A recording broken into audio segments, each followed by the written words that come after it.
Hello दोस्तों, तो कैसे हैं आप सभी लोग। मैं विपुल तोंगड़ एक बार फिर से आपका स्वागत करता हूं आपके अपने यूट्यूब चैनल पर। तो दोस्तों, आज मैं एक नई वीडियो के साथ एक नए टॉपिक के साथ आपके सामने प्रस्तुत हुआ हूं। इस टॉपिक का नाम है size reduction, size separation, mixing, filtration, drawing process, extraction, है ना।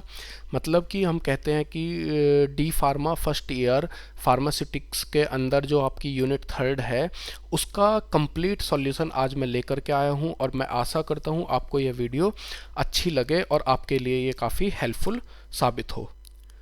सबसे पहले हम बात करते हैं कि साइज रिडक्शन होता क्या है, क्यों इसकी ज़रूरत पड़ती है ना।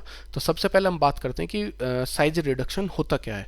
तो ये एक प्रोसेस होती है जिसके अंदर हम लार्ज, जैसे अगर मैं छोटी सी बात पहले करता हूँ कि डाइजेशन आप सभी ने पढ़ा है।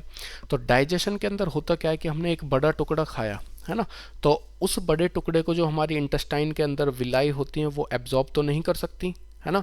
तो उसको एब्जॉर्ब करने के लिए उस बड़े जो बाइट है उसको टूट करके छोटे छोटे पीसेस में बनना होगा, है ना। मतलब कॉम्प्लेक्स कॉम्प्लेक्स फॉर्म से सिंपलर फॉर्म में कन्वर्ट होना होगा। तो सेम होता है हमारा साइज रिडक्शन। साइज रिडक्शन क्या होता है कि जो लार्ज सॉलिड यूनिट मासेस होते हैं, जैसे वेजिटेबल हो गए, कोई केमिकल हो गया, उसको हम तोड़ करके स्मॉल यूनिट मासेस में बना लेते हैं। चाहे वो कोर्स पार्टिकल हो, चाहे वो फाइन पार्टिकल हो, चाहे वो पाउडर्ड फॉर्म में हम करें। मतलब हम कह सकते हैं कि साइज रिडक्शन जो है एक प्रोसेस होती है जिसको हम बोल देते हैं कम्यूनेशन एंड ग्राइंडिंग, है ना। कि उसको पीसना और छोटे छोटे पीसेस में उसको कन्वर्ट करना।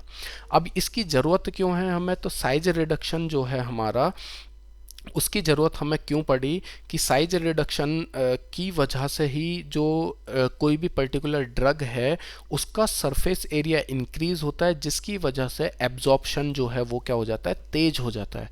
कि साइज अगर पार्टिकल का छोटा होगा तो वो हमारी इंटेस्टाइन में, हमारे जो हम बोल देते हैं जीआईटी, गैस्ट्रो इंटेस्टाइनल ट्रैक्ट के अंदर क्या कर सकता है, ईजिली एब्जॉर्ब हो सकता है। इस वजह से हमें साइज रिडक्शन की ज़रूरत पड़ी, है ना। तो आई होप इतना आपको समझ में आया होगा। इसके बाद हम बात करते हैं कि साइज रिडक्शन जो सॉलिड्स का है वो एक एनर्जी इंटेंसिव और हाईली इनएफिशिएंट प्रोसेस है। मतलब कि इसमें बहुत सारी हमें एनर्जी भी चाहिए होती है, और एनर्जी के साथ साथ में हमें बहुत सारी मेहनत करनी होती है साइज रिड्यूस करने के लिए। अगर मैं बात करने लगूँ तो 5% of electricity generated is used in size reduction.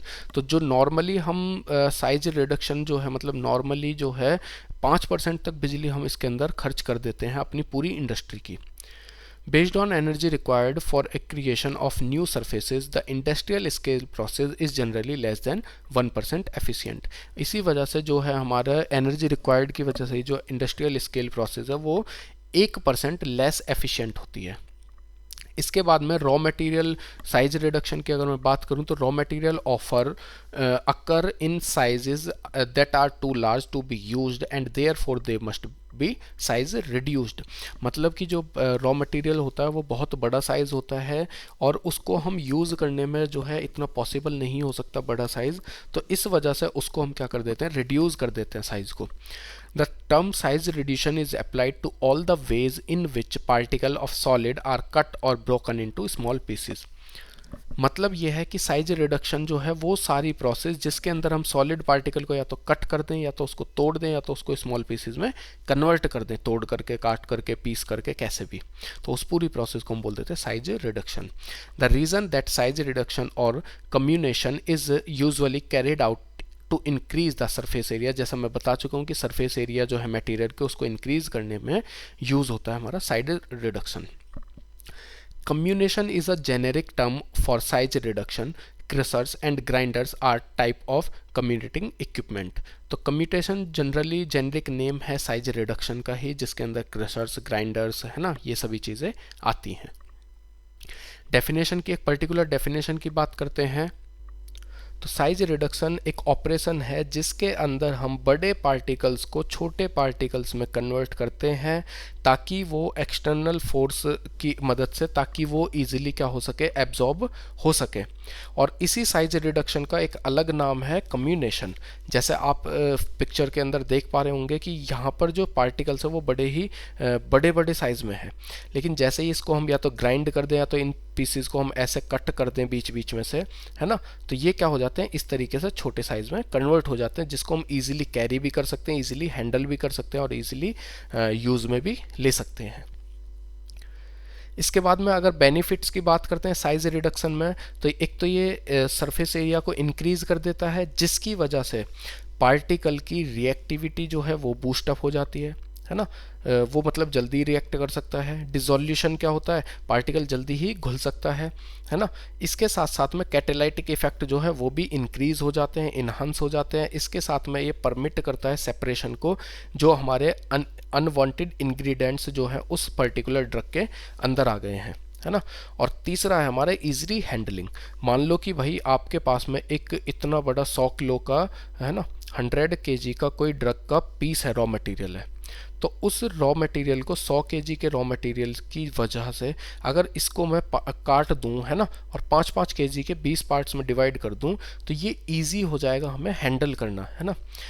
तो यही हमारे सभी क्या है, इसके क्या बोलते हैं, एडवांटेजेस हैं, या बोल सकते हैं कि फ़ायदे हैं। इसके साथ में अगर ऑब्जेक्टिव की बात करें तो एक तो ये इंक्रीज करता है एरिया को, because in most reaction involved solid particle the rate of reaction is directly proportional to the area. मतलब कहने का है कि बहुत जितनी भी ज़्यादातर जो रिएक्शन होती है उसमें जितना एरिया बढ़ेगा उतना ही रेट ऑफ रिएक्शन क्या करेगा, इंक्रीज करेगा। मटेरियल को अगर हम छोटे छोटे 2 पीसीज में या 4 पीसीज में या 10 पीसीज में तोड़ देते हैं तो वो क्या करता है, ज़्यादा बार हम उसको यूज़ कर सकते हैं केमिकली, है ना, कि भाई एक पार्टिकल ख़राब हो गया तो हम दूसरे को यूज़ कर सकते हैं, मतलब हमारे पास में सेकेंड ऑप्शन भी रहता है। इंटीमेट मिक्सिंग भी हो जाती है, जल्दी ही हम उसको क्या कर सकते हैं, मिक्स कर सकते हैं। सॉलिड वेस्ट को डिस्पोज करना ईजी होता है, इम्प्रूव कर सकते हैं उसकी हैंडलिंग कैरेक्टरिस्टिक्स को। अगर ये बड़ा पार्टिकल होगा तो ये इजीली इम्प्रूव मतलब हैंडल नहीं हो सकता है। इसके बाद में अगर इसकी एडवांटेज की बात करते हैं तो content uniformity, uniform flow, effective drying, increasing surface area, uniform mixing और drying, improve rate of absorption, smaller the particle greater is the absorption, कि जितना ज़्यादा छोटा पार्टिकल होगा उतना ही ज़्यादा वो इजीली एब्जॉर्ब होगा। तो ये सभी उसके एडवांटेजेस हैं। वहीं इसके कुछ डी एडवांटेजेस भी हो सकते हैं, जैसे ड्रग डिग्रेडेशन।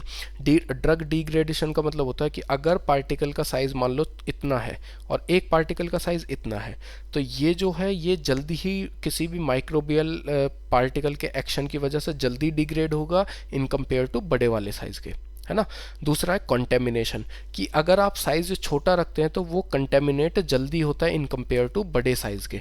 तो ये इसके डिसएडवांटेजेस होते हैं। इसके बाद में मैकेनिज्म की बात करते हैं, साइज रिडक्शन के अंदर क्या क्या मैकेनिज्म यूज होती है। तो पहली मैकेनिज्म इसके अंदर है impact particle size reduced by a single rigid force, कि मान लो कि मैंने एक हैमर ले लिया, ये कोई ड्रग है, इसके ऊपर जाकर के मैंने एक हैमर मार दिया, है ना। तो जैसे ही मैंने इसके ऊपर एक हैमर हिट किया तो हिट करते ये 2 पीसेज में टूट गया, है ना। तो हैमरिंग प्रोसेस से हम क्या कर सकते हैं, साइज को रिड्यूस कर सकते हैं। दूसरी प्रोसेस होती है कंप्रेशन। कंप्रेशन, मान लो ये एक ड्रग है, एक पुली मैंने इधर की तरफ से फोर्स लगा दी, एक पुली की फोर्स मैंने इधर की तरफ से लगा दी, दोनों तरफ से इसको मैंने क्या कर दिया, कंप्रेस कर दिया। कंप्रेस करते ही ये क्या होगा, टूटेगा। टूटने के बाद हाई प्रेशर पर टूटने के बाद क्या हो जाएगा, साइज रिड्यूस होगा, है ना। एट्रीटिशन की बात करें तो arising from particle scraping against one another and against a rigid surface by rubbing. मान लो कि भाई एक पार्टिकल ये है, एक कोई लेयर है, इसके ऊपर मैं पार्टिकल को ड्रग को ला करके क्या कर दूं, रब कर दूं, है ना। रब करने की वजह से ये स्टेशनरी जो पार्टिकल है उस पर टकराने से क्या होगा, ये छोटा छोटे पीसेज में कट जाएगा, एक तरीके से हम बोल सकते हैं ग्राइंड हो जाएगा, है ना। कटिंग की बात करते हैं तो कटिंग में क्या है, शार्प ब्लेड के थ्रू हम शार्प ब्लेड की मदद से क्या कर सकते हैं, किसी भी पार्टिकल को कट करके उसका साइज रिड्यूस कर सकते हैं। मैकेनिज्म की बात करते हैं तो इम्पैक्ट जो वही है जो मैं अभी बता चुका हूँ आपको, कि कटिंग हो गया, कंप्रेशन हो गया, एट्रिशन हो गया और कटिंग हो गया।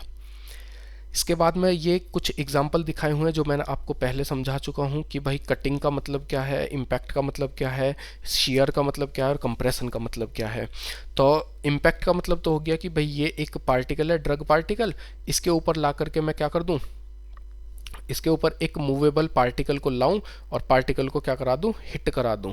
तो ये तो होता है हमारा क्या, इम्पैक्ट कि जोर से ला करके इस पर हिट कराना और ये टूट जाएगा, है ना। इसके साथ में इम्पैक्ट के साथ में एक होता है एट्रीशन। एट्रीशन का मतलब होता है एक पार्टिकल तो इधर की तरफ मूव करेगा, एक इधर की तरफ मूव करेगा, और बीच में ये पार्टिकल क्या होते रहेंगे, ग्राइंड अप होते रहेंगे एक दूसरे से टकरा टकरा के। शेयर की बात करते हैं तो ये ऑब्जेक्ट स्टेशनरी रहता है, इसके ऊपर ड्रग रखा होता है, ये जैसे ही नीचे आता है तो नीचे आने पर ये क्या कर जाता है, ब्रेकआउट हो जाता है, टूट जाता है छोटे छोटे पीसीज में। इसके बाद में है हमारा कंप्रेशन। तो जो एट्रीशन होता है, एट्रीशन में तो अपोजिट डायरेक्शन में जाते हैं दोनों चीज़ें। कंप्रेशन के अंदर भी क्या होता है, अपोजिट डायरेक्शन में जाते हैं, लेकिन क्या करते हुए, कंप्रेस करते हुए, लेकिन उसमें क्या करते हुए जाते हैं, एक दूसरे को घिसते हुए जाते हैं, है ना। तो ये थे हमारे एट्रीशन, कंप्रेशन, शियर और इम्पैक्ट। इसके बाद आइडियल क्रशर या ग्राइंडर की बात करते हैं कि कौन सा जो क्रशर है या ग्राइंडर है वो आइडियल है, कौन सा नहीं है। तो अगर किसी भी ग्राइंडर के या क्रशर के अंदर लार्ज कैपेसिटी है, स्मॉल पावर इनपुट लेता है, मतलब कम पावर लेता है, और प्रोडक्ट का जो सिंगल साइज़ है या साइज़ जो है डिस्ट्रीब्यूशन का वो रिक्वायर्ड अमाउंट में देता है, तो वो सबसे हमारा बेस्ट ग्राइंडर हो सकता है ना। अगर मैं एनर्जी या मैकेनिज्म की बात करूं, लॉज की, कि किस किस मैकेनिज्म के थ्रू हम साइज़ को रिड्यूस करते हैं, तो वो है हमारे रिक्टर थ्योरी होगी, किक्स थ्योरी होगी, बॉन्ड थ्योरी हो गई। इन सभी को पढ़ने से पहले हम एक बार ऑब्जेक्टिव देख लेते हैं कि भाई मिक्सिंग के या ग्राइंडिंग के ऑब्जेक्टिव क्या होते हैं, है ना। तो अगर मैं बात करूं मिक्सिंग होती क्या है, तो अलग अलग साइज़ के पार्टिकल्स को जब हम एक साथ लाते हैं और उनको मिक्स कर देते हैं, तो इस प्रोसेस को हम बोल देते हैं मिक्सिंग, है ना। अब इस मिक्सिंग के अंदर जो है हमारा फिजिकल मिक्सिंग, केमिकल रिएक्शन, ये सारी चीज़ें क्या करती हैं, ड्रग्स को प्रमोट करती हैं अपनी केमिकल रिएक्टिविटी को इंक्रीज करने के लिए, है ना। दूसरा है कि मिक्सिंग की वजह से ही जो है डिफरेंट कंपोनेंट जो है मेडिसिन के अंदर वो क्या हो जाते हैं, होमोजीनियसली मिक्स हो जाते हैं। होमोजीनियस सॉल्यूशन इजीली बना सकते हैं हम मिक्सिंग के थ्रू। दो इमिसिबल लिक्विड्स को हम क्या कर सकते हैं, इमल्सीफाई कर सकते हैं मिक्सिंग प्रोसेस के थ्रू। इसके साथ साथ में मिक्सिंग जो है इनसॉल्युबल सॉलिड्स को इनटू लिक्विड में क्या कर सकता है, कन्वर्ट कर सकता है ना। तो ये सारी चीज़ें हमारी मिक्सिंग के ऑब्जेक्टिव्स। अगर एडवांटेज की बात करते हैं तो एडवांटेज में मिक्सिंग का क्या है कि mixing bears about homogeneity in the component of product resulting in homogeneous mixture. दूसरा है कि quantity of the ingredient drugs is the product becomes uniform, है ना, कि भाई एक पार्टिकल छोटा है एक पार्टिकल बड़ा है, उनको हमने पीस करके मिक्स कर दिया तो वो दोनों यूनिफॉर्मली मिक्स हो जाते हैं। ब्लेंडिंग के बाद में जो प्रोडक्ट जो बनता है वो अट्रैक्टिव होता है और स्टेबल होता है ना। फिजिकल और केमिकल रिएक्शन को इजीली ईज कर सकता है, इजीली उसको अपनी तरफ क्या कर सकता है, इजीली अपने तरीके से हम उसको कर सकते हैं। उसके बाद में है कि साइज़ जो है पाउडर का वो छोटा हो जाता है मिक्सिंग की वजह से, और लॉन्ग टाइम के लिए हम उसको यूज़ में ले सकते हैं। तो अब बात करते हैं हम कि जो मैकेनिज्म है लॉज की, कि energy requirement for particle size reduction is a function of input and output of particle size, hardness, strength and other properties of solid, है ना। उसके बाद में जो वेरियस जो थ्योरीज हैं वो है हमारी Rittinger's theory, Kick's theory, Bond theory. तो सबसे पहले हम पढ़ते हैं रिंटजर्स थ्योरी। तो इसके अंदर क्या है कि the energy required to reduce the size of particle is inversely proportional to the size raised to the some power, कि जो एनर्जी रिक्वायर होती है साइज को रिड्यूस करने में वो इन्वर्सली प्रोपोर्शनल होती है कि कितना उसका साइज हम क्या करेंगे, छोटा कर दिया है हमने, है ना। इसके अंदर D E by D T equal to E minus C upon D की पावर n होती है। E का मतलब है amount of energy required to produce the change, की साइज को रिड्यूस करने में जो अमाउंट लगी एनर्जी की। D है साइज, और C और n क्या है इसके अंदर कांस्टेंट होते हैं, है ना। इसके बाद में अगले की बात करते हैं कि आगे क्या है कि रिटजर्स थ्योरी की बात करते हैं। According to this theory E मतलब energy E required for the size reduction of unit mass is directly proportional to the new surface area produced, मतलब E equal to K R bracket के अंदर S N minus S I. ये क्या है हमारी Richter theory. S I की बात करते हैं तो initial surface area, S N की बात करते हैं तो फाइनल या फिर new surface area, K R हमारा रिटजर्स कांस्टेंट होता है, E हमारी एनर्जी होती है।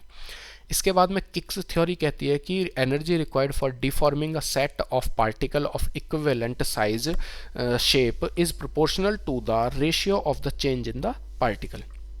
इन्होंने कहा है कि जो हमारी एनर्जी जो रिक्वायर होती है किसी भी साइज़ को डीफॉर्म करने के लिए, वो हमारी इक्वल होती है रेशियो के, किस किस के, साइज ऑफ जो हमारा पार्टिकल का साइज़ है उसके, और जो हमारे इक्विवेलेंट साइज़ है पार्टिकल का उसके, दोनों की क्या होती है, प्रोपोर्शनल होती है। इसके बाद में एप्लीकेशन की बात करते हैं तो किक्स लॉ जो है वो मोर अप्रोप्रिएट है क्रशिंग के लिए, वहीं रिडजर लॉ जो है वो फाइन ग्राइंडिंग के लिए अप्रोप्रिएट है ना, कि for the grinding of coarse particle in which the increase in surface area per unit mass is relatively small, तो वो किक्स लॉ कहता है।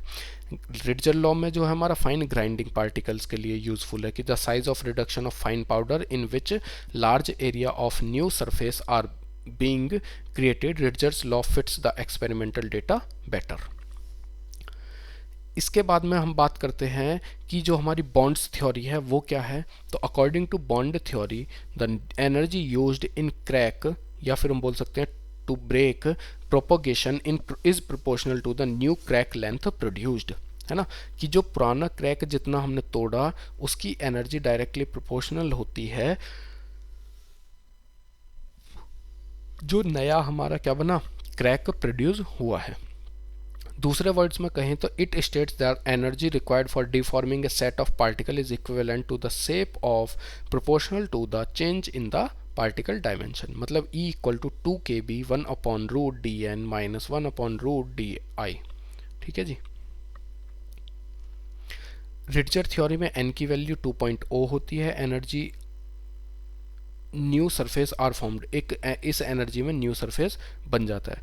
बॉन्ड थ्योरी में n की वैल्यू 1.5 होती है जिसमें क्रैक प्रोपेगेशन की वजह से जो है हमारा न्यू पार्टिकल नए डायमेंशन के साथ में बनता है, जबकि किक के अंदर n की पावर 1 होती है केवल, है ना। तो सबसे ज़्यादा जो n की पावर होती है वो किसके अंदर होती है, हमारी रिडजर थ्योरी के अंदर।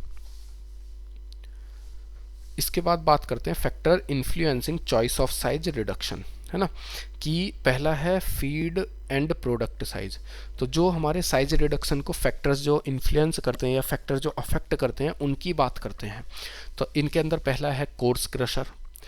कोर्स क्रशर में क्या है कि फीड साइज अगर मान लो कि 1500 से 40 mm है तो वो 50 से 5 mm तक बन सकता है प्रोडक्ट साइज। इंटरमीडिएट क्रशर के अंदर क्या होता है, 50 से 5 mm का जो है साइज़ वो हम 5 से 0.1 mm तक ला सकते हैं। फाइन क्रशर का मतलब है 5 से 2 mm का जो साइज़ है उसको हम 0.1 mm से कम कर सकते हैं, और फाइन का मतलब है जो 0.2 mm से भी कम है उसको हम 0.1 mm तक या माइक्रोमीटर तक ले जा सकते हैं। इसी के साथ में जो फैक्टर्स अफेक्ट करते हैं हमारे जो क्या बोलते हैं साइज रिडक्शन को, उसमें एक टफनेस भी आता है। टफनेस क्या होता है कि those crude drugs are usually tough in nature which have high water content और soft fibrous problems are faced in the size reduction of drugs but through substances as compare to hard and fragile substances, कि size reduction जो soft substances होते हैं उनका easy होता है in compare to tough and fragile substances में। इसी के अंदर हार्डनेस आती है। तो वेरी हार्ड मटेरियल जो है बेटर होते हैं इन लो स्पीड और लो कांटेक्ट मशीन के अंदर। तो लो स्पीड और लो कांटेक्ट मशीन के अंदर जो है हमारे, तो लो स्पीड और लो कांटेक्ट मशीन्स के अंदर हमारे मेनली कौन से हार्डनेस पार्टिकल्स जो होते हैं वो इजीली क्या कर सकते हैं, हम उनको ग्राइंड कर सकते हैं। स्ट्रक्चर की बात करते हैं तो फाइब्रस मटेरियल नीड टीयरिंग और कटिंग। फाइब्रस मटेरियल को तो हम टीयर और कट करते हैं, लेकिन अगर कोई मटेरियल हमारा जैसे वेजिटेबल वगैरह हो गया, ये सब हो गया, तो इनको तो हम क्या कर देते हैं, कट करते हैं। लेकिन अगर कोई मान लो मैंने कह दिया कि रूट है किसी चीज़ की, तो उसको क्या करते हैं, हम पहले ड्राई करते हैं फिर उसको ग्राइंड करते हैं। स्टिकीनेस की बात करते हैं तो स्टिकीनेस में sticky material easily cleaned by machine, machine के थ्रू हम उसको इजीली क्लीन कर सकते हैं। सोपीनेस की बात करते हैं तो if coefficient of friction is low crushing में भी डिफ़िकल्ट। अगर कोफिशिएंट ऑफ फ्रिक्शन बहुत ही ज़्यादा कम है तो जो हमारा ग्राइंडिंग है क्रशिंग है वो क्या हो सकती है, हमारी बहुत ही लो हो सकती है, बहुत डिफ़िकल्ट हो सकती है। एक्सप्लोजिव मटेरियल है तो उसके लिए मान लो कोई ऐसा है कि भाई अगर उसको ज़्यादा हीट दे दी तो वो एक्सप्लोड कर जाता है, तो उसके लिए क्या करते हैं हम कि जो है इनर्ट एनवायरनमेंट उसके लिए क्रिएट करते हैं।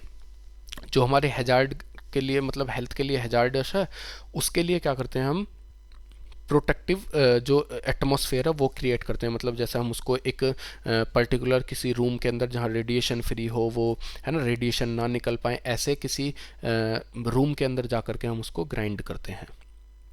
इसके बाद क्रशर सिलेक्शन क्राइटेरिया के लिए अगर हम बात करें तो दोस्तों ये हम नेक्स्ट वीडियो में पढ़ेंगे। इसके साथ में अभी बहुत कुछ इस चैप्टर के अंदर बचा हुआ है, तो वो हम नेक्स्ट वीडियो में करेंगे।